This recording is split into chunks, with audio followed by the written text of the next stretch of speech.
Hello everybody, my name is Josh and welcome to my new farm. Now, I know what you're thinking, this does not look like a farm. And you'd be right about that. This is very rough. We've got debris everywhere, the land is not graded, there's no irrigation, there's no livestock, there's no barn, there's just no anything. The land's pretty rough and raw, but this is a great time to start our journey. Because you see, to start a tea farm, you have to start from somewhere. And that somewhere for us begins right when I first bought this home. Let me tell you a funny story on just exactly how we got to the idea of starting a tea farm here in Northwest Florida from buying a home. When I first bought this place, I don't think I fully quite understood just how much potential this land truly had. At first, to me, it was just a place to call home. It was 10 acres, so it had plenty of space. It was private, and it was a pretty place to build a life. And honestly, when you buy your first house, you look at it with blinders on. You think about the house, the yard, maybe where you might build a sweet garage one day. Most people don't immediately look at their home and think, this could be a sweet farm. Lord knows I didn't. But the longer I've lived here, the more I started paying attention to the land itself, where the sun was shining, where the water likes to sit, which areas stay dry, and which spots are harder to get to. And after 2 months, life kept moving along just as usual. I just kept working on getting settled in. I wasn't trying to figure out what the next chapter would hold and what it might look like. Instead, I was reassuring myself that in the end, everything would just work out fine. And if it wasn't fine, then I was nowhere near the end, so nothing to stress over. And then, like the damn Kool-Aid man, Mother Nature decided it was time to remind me who was actually in charge and what goes on around here. And suddenly, my plans and ideas were thrown out the damn window, whether I was ready for it or not. The storm and the reset. In 2023, the hurricane didn't give us a heads up that they were crashing the party, and they sure as hell didn't ask for permission to roll through either. They came through and changed the property forever. When the first hurricane hit, a lot of trees were damaged, snapped like toothpicks in the wind. Yeah, Nick, just getting pelted in the face right now with rain. Actually, within the last 15 minutes, we have taken 2 major power hits, meaning, some of the transformers blowing, and that's a big concern. Over here, if you look just behind me, you see these lines just kind of bobbing up and down. And then you get that huge gust of wind. We're really being safe here to keep an eye on those power lines because in general, that's what people are worried about now, especially considering what Hurricane Debbie is doing. Okay, I don't know if you saw that, but that was another transformer blowing. Oh, it was right over there. All right, so it looks like we just lost power where we are here in Perry. A big flash right over there. It looked like a transformer blew. That was the same one. Again, that is the 3rd one we have seen really within the last 15 minutes as we're underneath this big heavy band of rain. And just like that, some areas of the property became a big problem. And it wasn't one of those things where you just can't ignore it. A real intense cleanup had to happen to get things back in order the way they should be. And just when things got back to somewhat normal, that's when the second hurricane hit, like a freight train.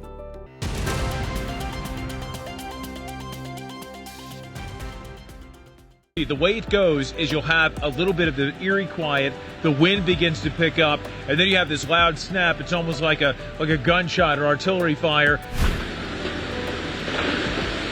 Yeah, guys. Oh my God. Oh my God.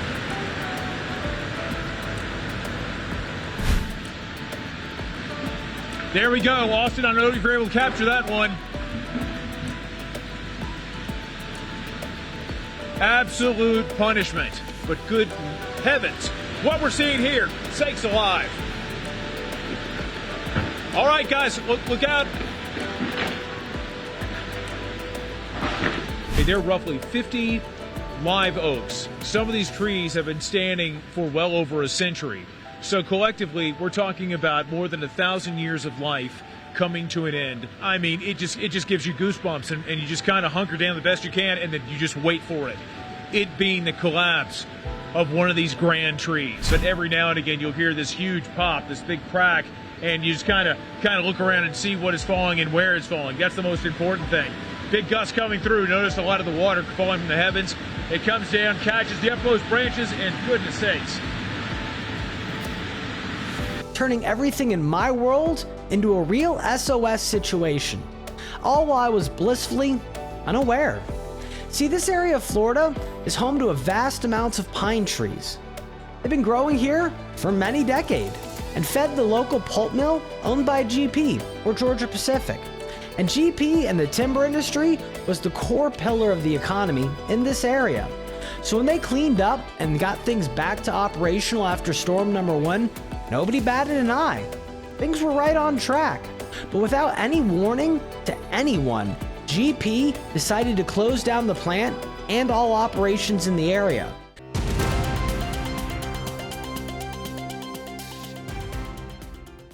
A 1-2 punch as Taylor County's biggest employer announces it is shutting down for good just weeks after a major hurricane stormed the shore there. Georgia Pacific announcing today that it will be shutting down its Foley cellulose mill in Perry. The company hasn't released an official closure date yet, but says production will continue in the meantime. Now, the mill runs 24 hours a day and has been operating for nearly 70 years.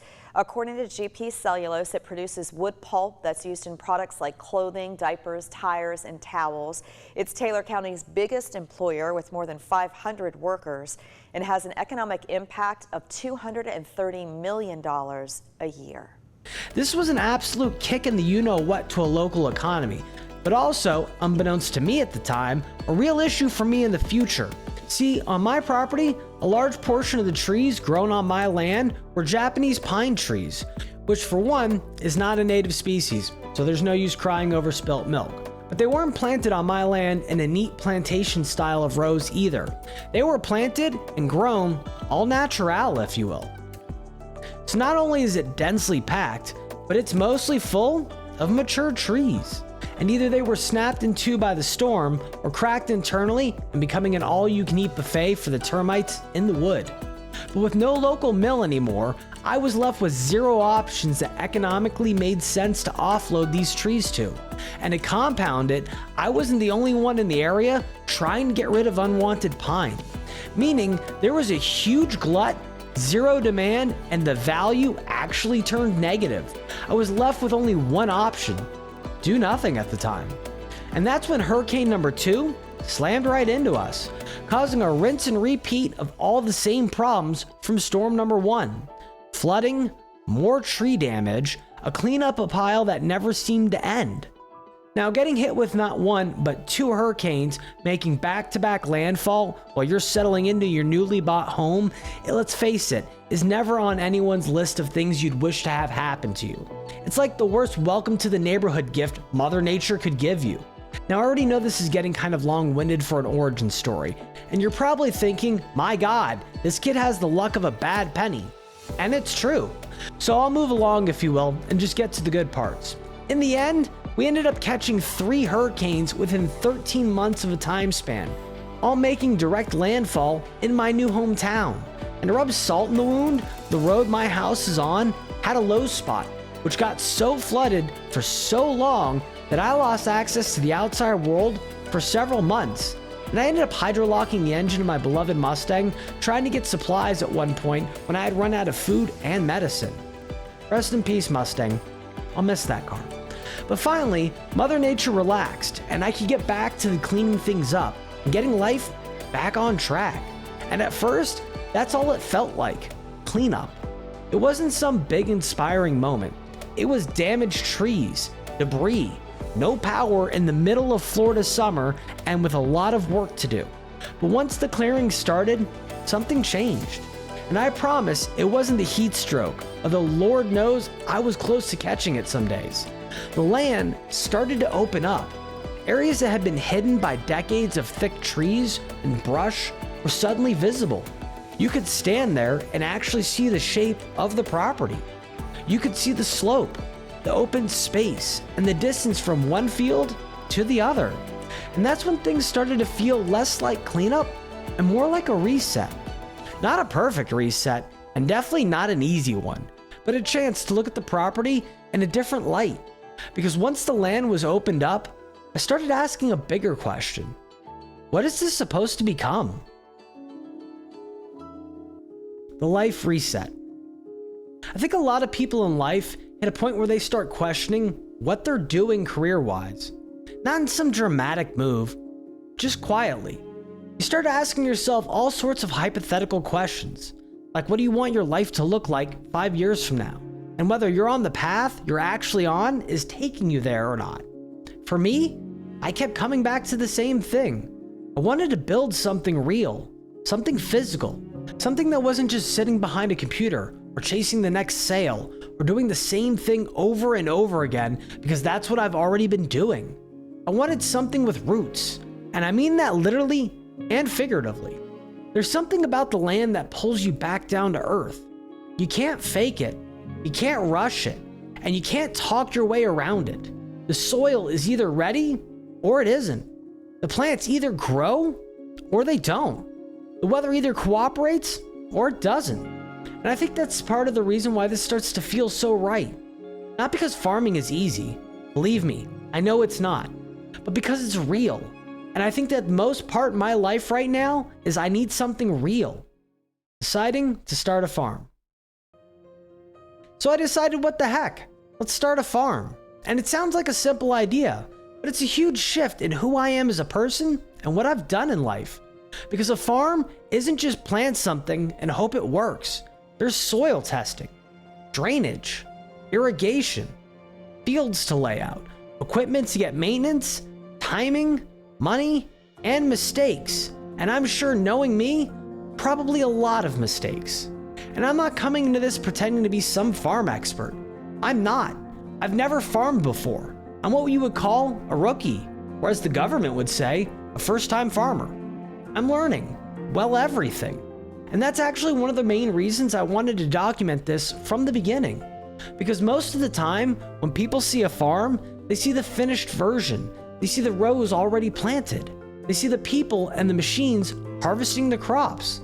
They see the pretty shots. But they don't always see the parts that came right before that. The rough land, the confusing government paperwork, the soil tests, clearing the land, and all of that planning that goes into it. They just skip right on past the parts of standing in a field wondering if you're about to make the best decision of your life or perhaps the dumbest one yet. And that's the parts that I wanted to include in our story, because that's where the story really starts. What this channel's about. I'm genuinely going to follow the whole process of becoming a farmer and documenting the whole journey, not just the polished parts. The goal is to build a real working farm from the ground up, and I want people to come along with me and enjoy the journey. That means you're going to see the good days when something actually works in my favor and it feels like we're making genuine progress. That also means you're going to see the days where I mess something up, spend money I didn't want to spend, and have to learn something, inevitably the hard way. And that's important, because farming gets romanticized a lot. People see open land, sunsets, and they think it's all just a peaceful life. And sometimes it is, but it's also planning, sweat, weather, repairs, a lot of paperwork, waiting, and trying to make the right decisions today that might not pay off for years to come. And that's the world I'm stepping into.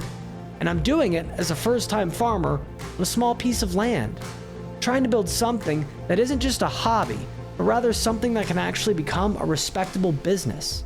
And this isn't going to happen overnight. This will be a multi-year project, and it's going to be a complete process on site, a full from field to cup enterprise. I'm talking about not just growing the leaves, but also processing them, sorting them, blending them, and packaging them all in one spot. And that's what makes this so incredible in my opinion. Because if this works, people won't just see a finished farm or some random tea from another country with somebody's label slapped on top of it. They'll see the full journey and know what it took to bring that tea that they're drinking to them. So right now, we're at the very beginning. The land's been opened up, but it's not ready yet. There's still mulching to do. There's still soil testing, there's still planning that needs to be done, and there's still a lot of things that I need to figure out before anything goes into the ground. But I can tell you this, you're definitely going to want to subscribe to this channel, come along for the journey, because something tells me we're going to have a wonderful time and learn a whole bunch of things along the way.